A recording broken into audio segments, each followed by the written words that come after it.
It's 1957, and the Jim Marshall Drum School is booming.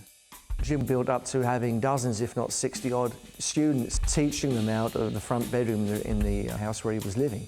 It was a nice house, big lounge on the right, where I used to wait while the guy before me, this was about 9 o'clock on a Sunday night, was finishing his lessons. He would start you off on something very basic within the rhythm area, and then he would perhaps give you one exercise of a paradiddle or something. I mean, he was Mr. Marshall, I didn't call him Jim. He was a bit upset if you hadn't done your homework. It was very friendly indeed, and I had great respect for him. Jim's heroes were the American drum stars of the big band era. But popular music was changing fast. Rock and roll had arrived. Back in Britain, we could only admire from a distance. The glimpses of rock and roll that we were getting at that moment was so occasional that it needed a sort of homegrown movement. That homegrown movement was skiffle. Skiffle was incredibly important. It was basically find a cheap guitar, 3 chords and you're off. Despite the austerity, you begin to sense this new generation coming through.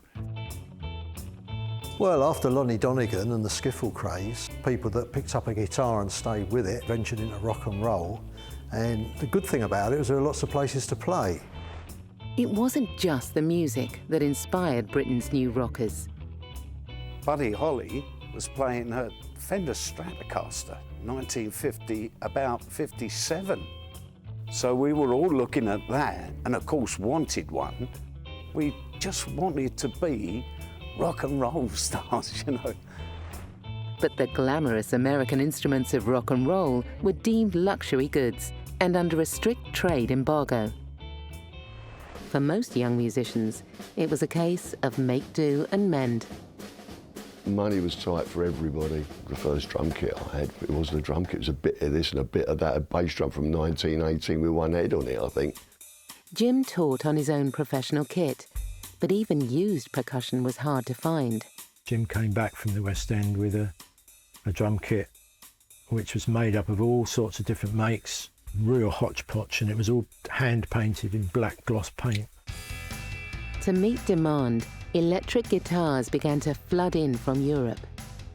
But what we were really doing, I think, was playing catch-up with the Americans, because you couldn't get Gibson guitars or Fender guitars, but amp-wise, it was a nightmare, really.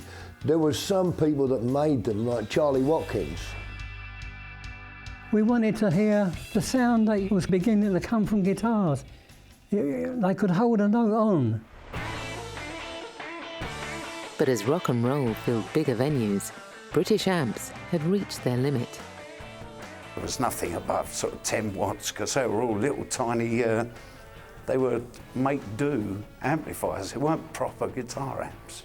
It wasn't just the amplifier power. Loudspeakers of that era were highly inefficient.